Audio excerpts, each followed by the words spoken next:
Assalam alaikum wa rahmatullah. Si tu es tombé sur cette vidéo, ce n'est pas un hasard. Peut-être que tu viens tout juste de rêver d'un être cher qui n'est plus là, ou peut-être que ce rêve ancien continue de hanter ton cœur sans que tu comprennes pourquoi. Mais aujourd'hui, par la permission d'Allah, tu vas découvrir ce que l'islam veut réellement que tu comprennes. Car oui, les rêves ne sont jamais vides de sens. Avant de plonger dans ces vérités profondes sur les âmes et les signes divins, je t'invite à faire une simple chose.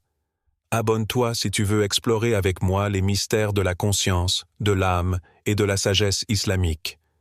Laisse un j'aime si ce sujet résonne en toi, ou un simple commentaire pour partager ton expérience. Peut-être que ton rêve changera le cœur de quelqu'un d'autre. Maintenant, respire profondément, écoute avec ton cœur, et laisse-toi guider. Partie 1. Quand un mort t'apparaît en rêve, est-ce une coïncidence? Tu fermes les yeux, et soudain, il ou elle est là. Un visage que tu n'as pas vu depuis longtemps. Une voix que tu croyais ne plus jamais entendre. Un mort, un être cher. Dans ton rêve, il te parle, il te regarde, il sourit peut-être, ou pleure. Et tu te réveilles avec le cœur lourd, les yeux embués, et cette question qui brûle en toi. Pourquoi ai-je rêvé de lui? Était-ce un simple rêve? Ou un message? Dans la tradition islamique, les rêves ne sont pas des illusions. Ils sont des fenêtres entre deux mondes, le visible et l'invisible, le monde matériel et le monde de l'âme. Le prophète Muhammad, paix et salut sur lui, a dit « Le rêve véridique est une partie des 46 parties de la prophétie », rapporté par Al-Bukhari. Oui, parfois, un rêve est plus qu'un rêve. C'est un reflet, un rappel, un souffle de l'au-delà. L'histoire d'Aïcha et son père disparu. Aïcha, une jeune femme de 28 ans, perd son père dans un accident brutal. Des mois passent, mais la douleur reste. Un soir, après une longue prière du Isha, elle fait une doua sincère. « Ya Allah, montre-moi un signe, fais que je sache s'il va bien. » Cette nuit-là, elle rêve de lui. Il est assis dans un jardin immense, vêtu de blanc, serein. Il ne dit presque rien, mais il la regarde, et d'un geste de la main, il lui montre le ciel. Elle se réveille en larmes. Et dans son cœur, une paix étrange, comme si son âme avait reçu un message sans mots. Et toi, as-tu déjà ressenti cela? Cette sensation que quelqu'un, même après la mort, tente de te dire quelque chose? Te tendre la main? Te rappeler quelque chose que tu as oublié? Et si ce rêve n'était pas un hasard? Et si c'était un appel divin? Les morts ont-ils accès à nos rêves? Dans la spiritualité islamique, certaines âmes ont la permission, par la volonté d'Allah, d'apparaître dans les rêves. Pas pour faire peur, mais pour éduquer, consoler ou avertir. Le rêve peut venir de 3 sources selon les enseignements du prophète, paix sur lui. D'Allah, un rêve véridique, porteur de lumière et de sagesse. De Shaitan, un cauchemar, une ruse, un trouble. De l'âme elle-même, reflet de nos pensées ou de nos désirs. Mais parfois, le rêve d'un mort est si clair, si vivant, si pur, qu'il dépasse la simple imagination. Allah dit dans le Coran, « Allah prend les âmes au moment de leur mort, ainsi que celles qui ne sont pas mortes, pendant leur sommeil. Il retient celles dont il a décrété la mort et renvoie les autres jusqu'à un terme fixé. » 39-42. Ce verset est un mystère ouvert. Pendant le sommeil, ton âme voyage. Elle peut rencontrer d'autres âmes, des vivants, des morts, des anges, des vérités. Ce que ton rêve peut te dire, sans mots. Si tu as rêvé d'un mort, pose-toi ces questions.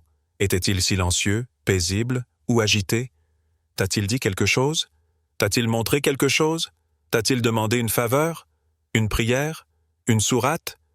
Il se peut que ce rêve soit un rappel que la mort n'est pas la fin, que les morts attendent nos douas, nos aumônes, nos sourates récitées pour eux.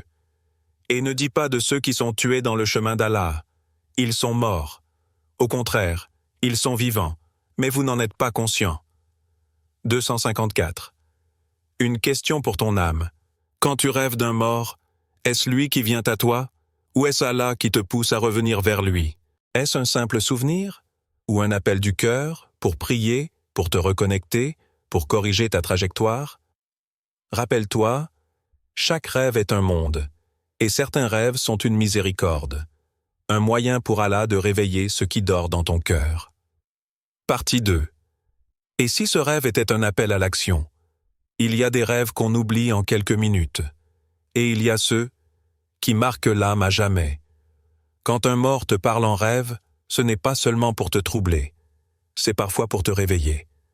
L'histoire de Karim. Prie pour moi. Karim avait perdu son grand frère depuis 3 ans. Un frère très proche, mais avec qui il avait coupé les ponts à cause d'un conflit familial douloureux. Ils ne s'étaient jamais réconciliés. Le regret rongeait Karim depuis ce jour. Un soir, il rêve de lui. Son frère se tient debout dans une pièce sombre, le regard triste. Il ne dit qu'une seule phrase. « Prie pour moi, s'il te plaît. » Karim se réveille en pleurs.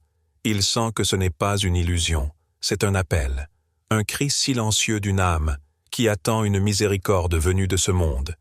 Et toi, si un défunt te demandait une prière, que ferais-tu? L'islam nous enseigne que les vivants peuvent soulager les morts par les œuvres qu'ils accomplissent pour eux. Le prophète Az a dit « Lorsque l'enfant d'Adam meurt, ses œuvres cessent sauf 3, une aumône continue, une science utile ou un enfant pieux qui prie pour lui. » Rapporté par Muslim. Alors si tu rêves d'un mort qui te tend la main, c'est peut-être qu'il attend ta prière. Ton Coran récité, ta sadaka donnée en son nom, ton istighfar pour son âme. Les morts ne peuvent plus agir, mais toi, tu peux encore. Ils sont partis, oui, mais leurs registres ne sont pas totalement fermés, car si toi, tu agis pour eux, Allah leur écrit encore des récompenses. Et ceux qui sont venus après eux disent « Seigneur, pardonne-nous, ainsi qu'à nos frères qui nous ont précédés dans la foi. » 59-10. Chaque rêve peut être une invitation à pardonner, à prier, à réparer. Et si ce rêve te concernait, toi, parfois, le mort dans ton rêve n'est qu'un miroir. Il vient pour que tu te rappelles que toi aussi, un jour, tu rejoindras cette réalité. C'est Allah qui te dit, doucement mais clairement, « Rappelle-toi la mort, avant qu'elle ne vienne te rappeler. Toute âme goûtera à la mort, et c'est vers nous que vous serez ramenés. » 29-57. Tu as peut-être mis la prière de côté. Tu as peut-être oublié certaines personnes. Tu vis peut-être comme si tu étais éternel. Mais ce rêve est peut-être le coup de poing spirituel que ton cœur attendait. Le rêve, une frontière entre deux mondes. Pendant que tu dors, ton corps reste ici, mais ton âme, elle, voyage. Elle va là où Allah le permet. Et parfois, elle frôle le monde des morts. Elle ressent leur présence. Elle capte leur silence. Elle entend ce qu'elle ne peut pas formuler en mots. C'est dans ces moments que naissent les rêves puissants. Ceux qui t'éveillent à l'essentiel. Ceux qui te font pleurer, pas de tristesse, mais de retour vers Allah. Alors, demande-toi ceci. Ce rêve t'a-t-il bouleversé? As-tu prié pour cette âme? As-tu changé quelque chose en toi depuis? Et si c'était ton âme qui te suppliait à travers ce rêve, reviens à ton Seigneur. Partie 3. Et si ce rêve révélait l'état de ton propre cœur? Il y a des rêves qui viennent t'apaiser, et d'autres qui viennent troubler profondément. Quand un défunt apparaît, les émotions sont intenses, mais ce que tu ressens après le rêve est parfois encore plus révélateur. Pourquoi ton cœur a-t-il été bouleversé? Pourquoi cette image continue-t-elle de hanter tes pensées, même des jours après? Ce n'est peut-être pas à propos du défunt, mais à propos de toi. L'histoire de Yasmine. Pourquoi tu m'as oublié? Yasmine était très attachée à sa tante, une femme pieuse, douce, qui l'avait élevée comme sa propre fille. Mais après sa mort, Yasmine s'est plongée dans sa vie. Études, travail, réseaux sociaux. Elle a cessé de faire des douas pour elle. Elle ne mentionnait même plus son nom. Puis une nuit, elle la voit en rêve. Sa tante est là, debout, immobile.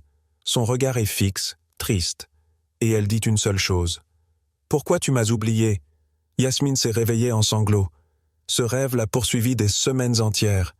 Elle a recommencé à prier pour elle, à réciter le Coran et à donner des aumônes en son nom. Mais surtout, elle a commencé à réfléchir à son propre oubli d'Allah. Et toi, qui as-tu oublié? As-tu oublié un proche décédé, que tu n'as plus jamais mentionné dans tes prières? As-tu laissé ton cœur s'éteindre face à la mort, comme si elle ne te concernait pas encore? As-tu mis de côté ce rappel puissant qu'Allah glisse dans les rêves pour raviver ton âme? Ces rêves sont parfois des cris silencieux que seuls les cœurs sensibles peuvent entendre. Un rêve peut être une rama, miséricorde, ne le rejette pas. Ne dis pas « ce n'était qu'un rêve », car Allah est Al-Latif, le subtil. Il t'éduque sans crier, il te parle sans mots, il te corrige avec douceur. Le prophète Saz disait « le bon rêve vient d'Allah », Boukhari. Et parfois, ce rêve vient comme un miroir de ton propre état intérieur. Ceux qui ont cru et dont les cœurs se tranquillisent à l'évocation d'Allah. N'est-ce point par l'évocation d'Allah que les cœurs se tranquillisent? 13h28. Ce rêve est peut-être le reflet du manque de dhikr dans ta vie, de la solitude de ton âme, de l'appel urgent à revenir vers la lumière. Le défunt n'est peut-être pas venu pour lui, mais pour toi. Et si c'était ta propre âme qui parlait à travers son visage? Et si cette tristesse dans ses yeux était en réalité la tienne, celle que tu caches tous les jours sous le poids de la routine? Les morts ne reviennent pas pour discuter. Ils reviennent par la permission d'Allah pour réveiller, pour élever, pour purifier. Et s'ils apparaissent dans ton rêve, ce n'est pas pour te faire peur, mais peut-être pour t'inviter à revenir au cœur vivant. Question à méditer profondément. Ce rêve, est-il une simple visite d'un défunt? Ou est-ce Allah, dans sa sagesse infinie, qui t'a envoyé un message à travers le visage de celui ou celle que tu aimais? Le rêve est un voile qui se soulève. Mais ce que tu fais après détermine si tu veux voir la lumière ou rester dans l'oubli. Partie 4. Quand Allah te parle dans le silence d'un rêve. Et si ce rêve n'était pas une coïncidence, ni une illusion de ton subconscient, mais une conversation intime entre ton âme et ton Seigneur? Il y a des paroles qu'on ne peut entendre que dans le silence, et il y a des vérités qu'on ne reçoit que dans l'espace fragile d'un rêve. L'histoire de Mahmoud, le linceul blanc. Mahmoud, un jeune homme de 24 ans, était très éloigné de la religion. Il vivait sans prière, sans repère, sans paix. Mais chaque nuit, depuis des semaines, le même rêve revenait. Un homme vêtu d'un linceul blanc le fixait sans dire un mot. Pas un mot, juste un regard, intense, serein, silencieux. Et chaque fois que Mahmoud se réveillait, il avait une sensation étrange, comme un appel sourd dans son cœur. Un jour, il décida d'ouvrir le Coran pour la première fois depuis des années, et ses yeux tombèrent sur ce verset. Le moment n'est-il pas venu pour ceux qui ont cru, que leur cœur s'humilie à l'évocation d'Allah, ainsi qu'à la vérité descendue? 57-16. Ce fut le début d'un retournement. Il changea sa vie, et il ne revit plus jamais cet homme en rêve. Et toi, quel regard te fixe dans ton sommeil? Il y a des images que ton cœur n'oublie pas, des silences plus puissants que les mots. Et parfois, dans ces rêves étranges, ce n'est pas un mort qui te parle, c'est Allah qui te réveille. Les signes d'Allah sont partout, mais quand tu es trop occupé, trop distrait, trop loin, il choisit des chemins discrets pour toucher ton cœur, parfois à travers un mot, un verset, une rencontre, et parfois à travers le visage d'un mort. Il n'est pas venu pour te faire peur, il est venu pour te rappeler ce que tu avais oublié. Et rappelle, car le rappel profite aux croyants. 51-55. Regarde bien dans le miroir de ton rêve. Ce rêve ne parle peut-être pas de la mort, mais de ta vie. Comment la vis-tu? Pour qui vis-tu? Que restera-t-il de toi si demain c'est ton nom qu'on prononce à l'enterrement? As-tu préparé ta rencontre avec Allah? Ou bien vis-tu comme si tu n'allais jamais mourir? Et adore ton Seigneur jusqu'à ce que te vienne la certitude, la mort. 15,99. Le rêve est un reflet voilé, mais la mort, elle est la certitude totale. Ce rêve t'invite à revenir à l'essentiel, pas à une peur malsaine, mais à un retour doux, sincère, à celui qui ne t'a jamais abandonné. Si tu ressens une boule dans la gorge, une larme au coin de l'œil, ou un frisson que tu n'expliques pas, alors sache que ton cœur entend. Et cela, c'est déjà un miracle. Alors que faire après un tel rêve? Fais 2 unités de prière, parle à Allah, fais du dhikr, donne une sadaka, lis un verset, même un seul. Et surtout, réveille-toi. Ne laisse pas ce rêve repartir comme il est venu. Il a frappé à la porte de ton âme. Et si tu ouvres, peut-être que ta vie entière changera. Partie 5. Et si ce rêve était un cadeau d'Allah pour ton âme fatiguée? Il y a des rêves qui nous brisent, d'autres qui nous réveillent, mais il y en a qui nous réparent. Des rêves enveloppés de douceur, des instants suspendus où le défunt que tu aimais ne te parle pas, mais où Allah te parle à travers lui. Et si ce rêve n'était pas un rappel de la mort, mais une invitation à vivre autrement? L'histoire d'Ali, une lumière dans la nuit. Ali avait perdu son père il y a des années, mais la douleur était restée enfouie, comme une plaie qu'on n'ose pas toucher. Puis un soir, alors qu'il était plongé dans une période de fatigue spirituelle, il vit son père en rêve. Pas un mot, juste un moment. Son père souriait, vêtu de blanc, et tendait la main vers lui, sans rien dire. Ali se réveilla, en paix. C'était comme si son cœur avait été lavé de tristesse, et qu'Allah lui disait « Tu n'es pas seul, je suis encore là, je t'aime toujours ». Ce rêve a réconcilié Ali avec son deuil, mais surtout avec sa propre foi. Et toi, de quoi ton cœur a-t-il besoin? As-tu besoin d'être rassuré? D'être pris dans les bras, spirituellement, sans jugement? D'entendre qu'Allah ne t'a jamais oublié, même si toi, parfois, tu l'as mis de côté? Les rêves de ceux que tu as aimés sont parfois les caresses célestes qu'Allah envoie quand ton âme est lasse. Ils viennent te dire « Tu es encore aimé. Tu n'as pas été abandonné. Il n'est jamais trop tard pour revenir. » Un signe d'amour, pas de peur. Beaucoup pensent que rêver d'un mort signifie un danger, mais parfois, ce n'est pas un avertissement. C'est une tendresse divine. Le prophète Assi a dit « Quand Allah aime quelqu'un, il l'éprouve. » Tirmidhi. Et si ce rêve était justement une épreuve douce, un moment fragile entre ton cœur et le ciel, pour que tu comprennes enfin que ce que tu cherches partout à l'extérieur est déjà en toi, dans la lumière qu'Allah a placée dans ton cœur. N'est-ce pas Allah qui suffit à son serviteur? 39-36. Fais de ce rêve un nouveau départ. Ne le laisse pas passer comme un courant d'air. Accueille-le. Écoute ce qu'il veut t'apprendre.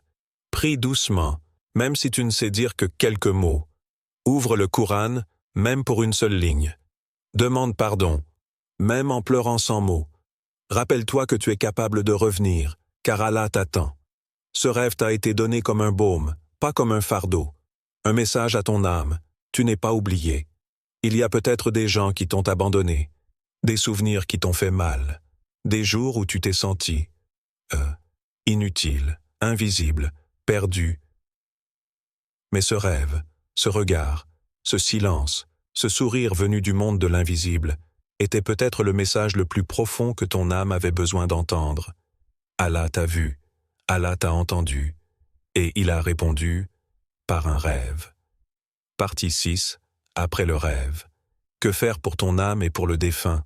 Tu t'es réveillé, peut-être avec un frisson, ou une larme, ou une sensation étrange, comme si quelque chose t'attendait. Alors, maintenant que ce rêve t'a touché, que fais-tu? L'islam ne te laisse pas seul avec tes questions. Il te donne des clés puissantes, simples et lumineuses. 1. Fais une prière sincère, même brève, même tremblante. Il n'y a pas de règles complexes, pas de mots parfaits. Juste, reviens. Fais 2 unités de prière même si tu ne sais pas tout réciter. Et dans ta sujoud, prosternation, dis-lui tout. Ton ressenti, ton chagrin, ton doute, ton besoin de guidance. Le prophète a dit « Le serviteur est le plus proche de son Seigneur lorsqu'il est en prosternation, alors multipliez les invocations. » Muslim. C'est là, le front au sol, que ton cœur s'ouvre, et peut-être que la réponse à ce rêve ne viendra pas par des mots, mais par une paix intérieure que toi seul peux ressentir. 2. Fais une sadaka en son nom. Donne, même un peu rêver d'un mort peut être un rappel de nos liens éternels. Même s'il ou elle a quitté ce monde, tu peux toujours l'aider. Fais une aumône, même minuscule. Offre un Coran. Donne à manger. Plante un arbre. Le prophète Az a dit « Lorsque le fils d'Adam meurt, ses œuvres cessent sauf 3. Une aumône continue, une science utile, et un enfant pieux qui prie pour lui. » Muslim, tu peux être ce lien vivant. Tu peux être la lumière qu'Allah fera parvenir à leur tombe. Troisième, récite des invocations pour lui ou elle. N'attends pas un moment parfait. Dis simplement « Ô Allah, pardonne-lui, éclaire sa tombe, fais de sa tombe un jardin du paradis, et unis-nous à lui, elle, dans ta miséricorde. » Même une phrase, si elle vient du cœur, peut traverser les cieux. Souviens-toi, chaque mot de bien pour un défunt est une lumière dans son barzakh. Et plus encore, c'est une purification pour toi. Car quand tu pries pour un mort, tu purifies ton propre cœur. Quatrième, réfléchis à ta propre vie, doucement, sincèrement. Ce rêve t'a peut-être ébranlé. Mais il ne t'est pas donné pour te faire peur.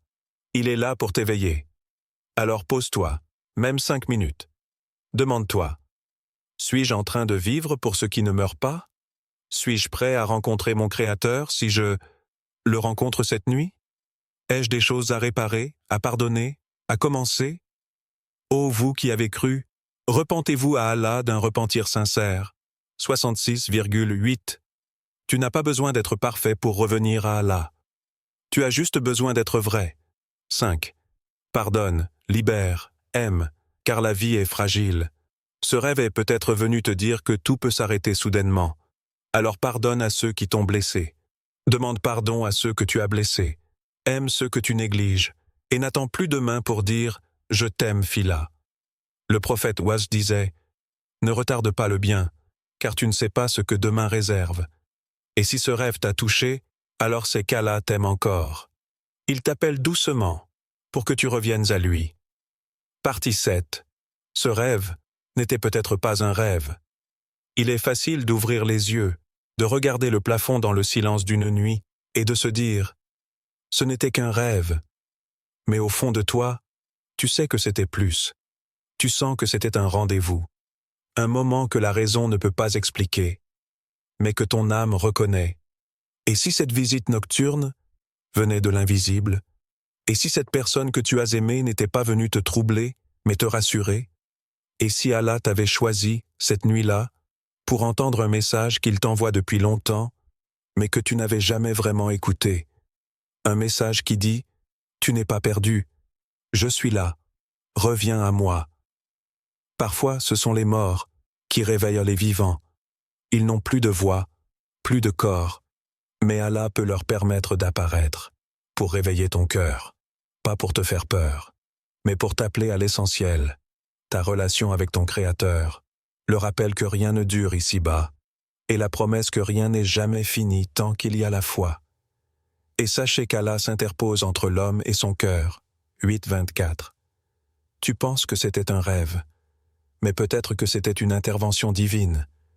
Et maintenant que tu as vu ce visage, que tu as ressenti cette présence, que tu as reçu cette paix étrange ou cette tristesse inexplicable, ne retourne pas à la routine, ne ferme pas ton cœur comme si rien ne s'était passé. Dis Bismillah, fais une prière, ouvre le Coran, fais une sadaka, et parle à Allah, pas comme un étranger, mais comme un enfant qui revient à la maison. Dis, ô mes serviteurs qui avez commis des excès contre vous-mêmes, ne désespérez pas de la miséricorde d'Allah, car Allah pardonne tous les péchés. Oui, c'est lui le pardonneur, le très miséricordieux. 39.53. Et à toi qui rêves, peut-être que ce rêve était un appel, peut-être qu'il était une réponse, ou peut-être qu'il était le point de départ. Alors ne laisse pas le sommeil t'emporter à nouveau sans en tirer une lumière pour ta vie. Tu as été touché, tu as été interpellé, et tu as été choisi. Et si ce n'était pas par hasard que tu regardes cette vidéo, peut-être qu'Allah t'a guidé ici, pas pour entendre des mots, mais pour te retrouver toi-même. Alors si ce message t'a touché, si ton cœur s'est réveillé, si des larmes ont coulé, ne laisse pas ça s'éteindre. Reviens à Allah. Tout commence là. Avant de partir, si ce message a parlé à ton cœur, si tu ressens cette paix ou cette secousse intérieure, abonne-toi. Pas seulement à cette chaîne, mais à un chemin de lumière. Laisse un j'aime ou un commentaire, même d'un seul mot, je reviens, je comprends. Fais-moi revenir, Ya Allah. Ton interaction pourrait être le déclencheur de foi pour un autre cœur perdu. Et souviens-toi, celui ou celle que tu as vu en rêve n'était peut-être pas venu te faire pleurer, mais te faire prier. Que la paix d'Allah soit sur toi, dans cette vie et dans l'autre.